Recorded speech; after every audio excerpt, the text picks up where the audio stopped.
Now I'm just going around clipping out all my uglies. Really give her a fresh start, a beautiful start. Even my limbs from the snails, I'm going to clip those as well.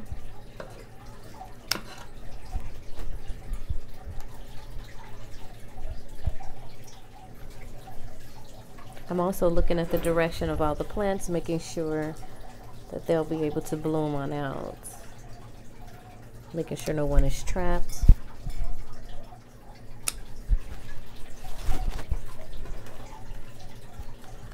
Don't be afraid to clip those stems. The more clippings you make sometimes, the better for the plants.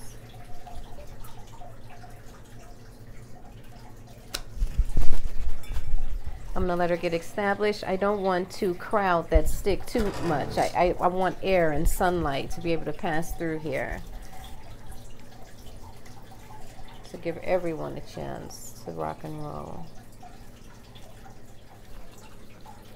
See, the stem can breathe. That is pretty. I love it. I like it. Yes. The stick isn't real strong, but once I water it, that stick will be tight in its soil. I just don't want to push down on my roots too much, and I possibly will have to add more soil once that's once I do water her. But the stick is pretty firm. It's all the way down at the bottom. So here's the stem up close.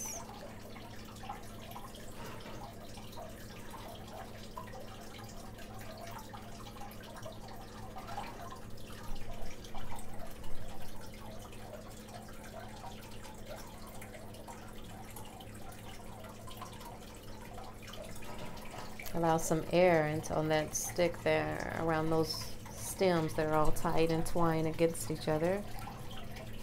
And there's my soil. Lots of drainage in the soil.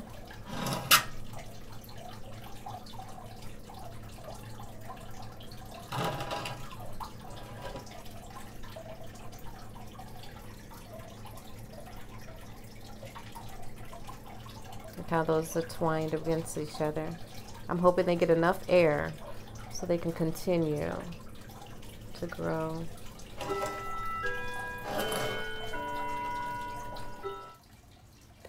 I placed this plant directly in the big window because I want the natural light to help the plant with the transition from being in water, being planted into soil. I am noticing the droopy leaves. The leaves are somewhat closing. They're turning yellow.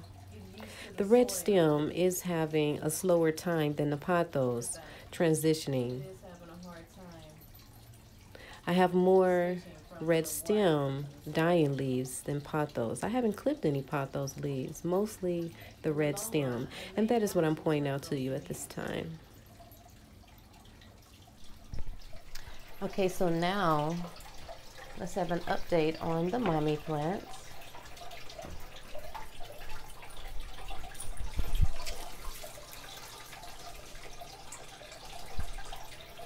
So here's a clipping. And look at the new shoots. Can you see that? Yeah. And that's that one. That looks like a new baby. Here's a new one. This is the clipping. And here's the new shoot. So this plant is continuing.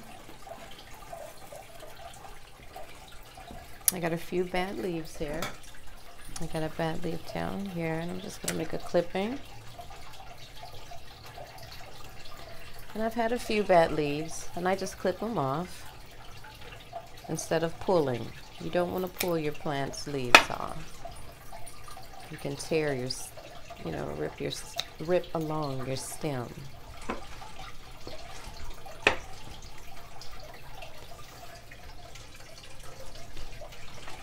It has that on the tip there, but I'll leave it.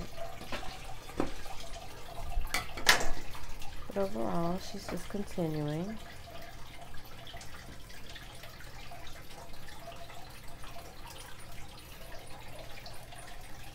It's been about 4 months.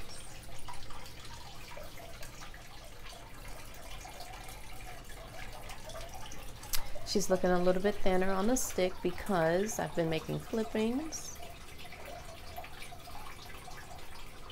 But it looks like she's jumping into character now. I'm seeing the leaves standing up more and less droopy.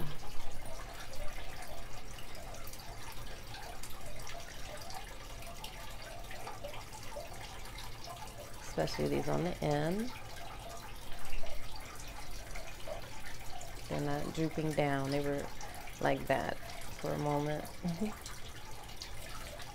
And I still have some bad leaves in there. And when I water this plant, I water from the stick, or I water the stick. I want to make these stems attracted to that sheet moss.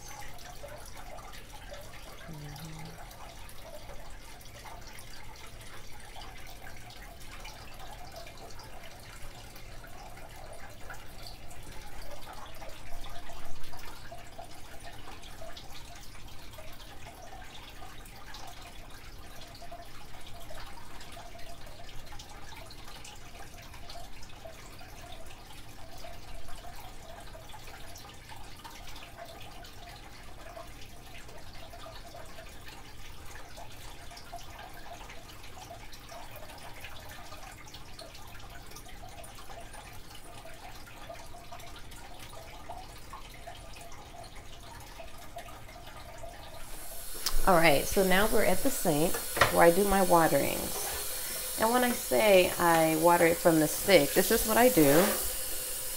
I water it from the stick because I want the stick to be wet to try to attract the stems to the stick. And I do this like every 3 days or so, just until the plant gets a routine, because I've noticed with as much drainage as I put into the pot, she dries out quickly, very quickly. And I notice that she's dry because when I lift the pot, it's lighter.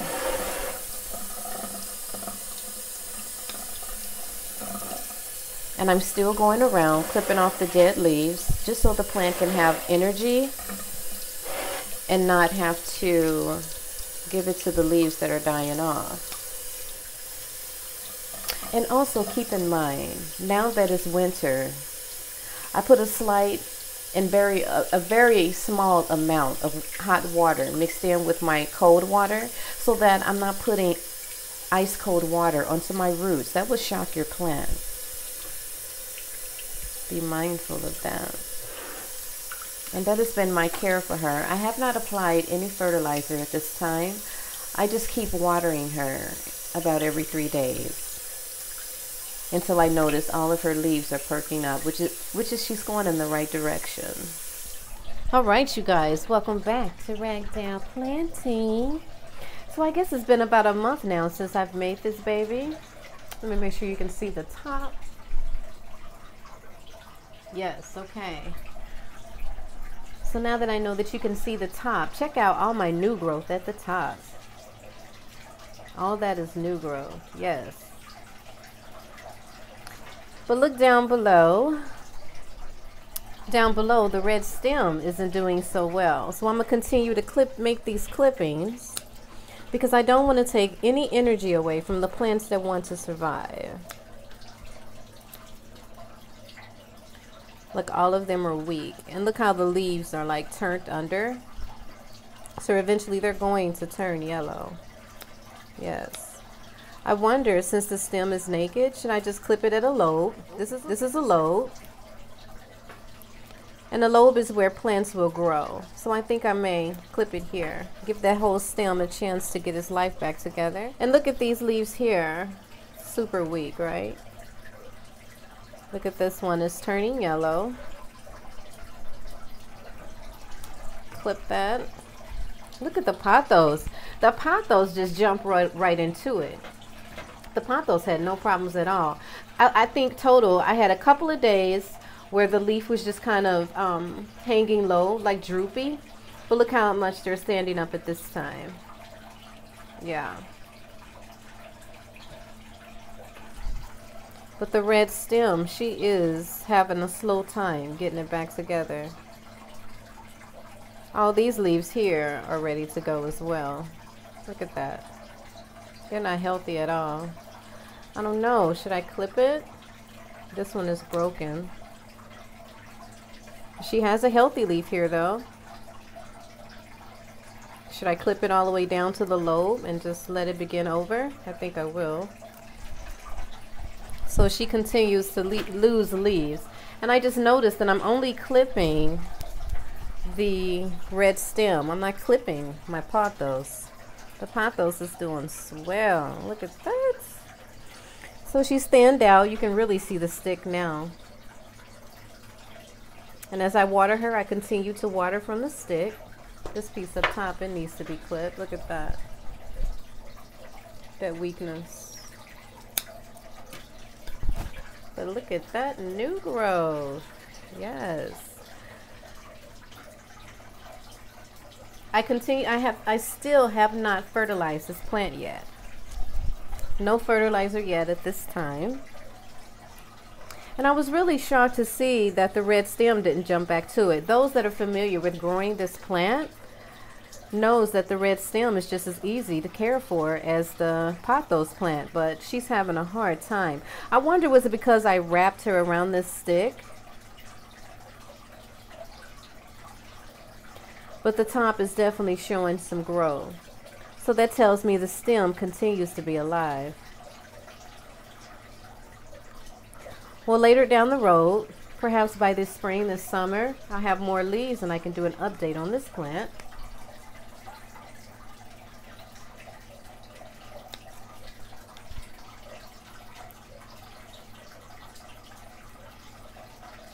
I have been using artificial light, and she sits close to a window. All right, boys and girls, so these are my artificial lights.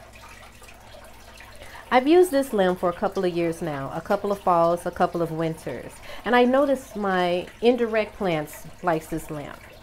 Also, you know, the spider plant really likes this light, and also the pothos.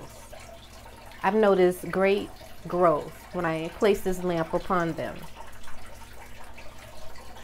And I believe each color is like for something different, a different source for the plant. Like one is food, one is energy, and so forth. And I also noticed you don't have to have your lights on your plants like that. Not even this close. I have this lamp across the room, but it's shining directly in the area that I wanted to go in, and I still notice a tremendous amount of growth on my pothos plants, my lime plants, my spider plant.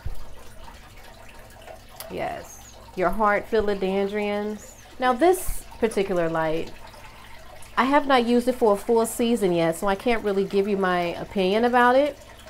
However, my intention is to mimic the sun with this bright light. So I will put this against my Rio plants, my purple heart plants, my velvet, my purple velvet plant, my pineapple plant. Those type of plants really like sun, bright light, direct sun, direct light. So that's the lights, excuse me. So those are, excuse me. So I use that light for those particular plants.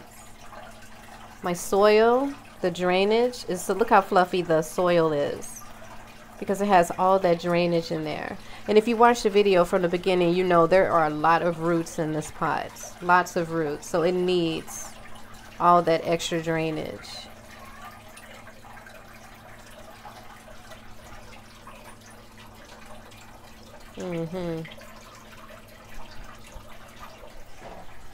Well, thank you so much for watching Ragdoll Planting. Over and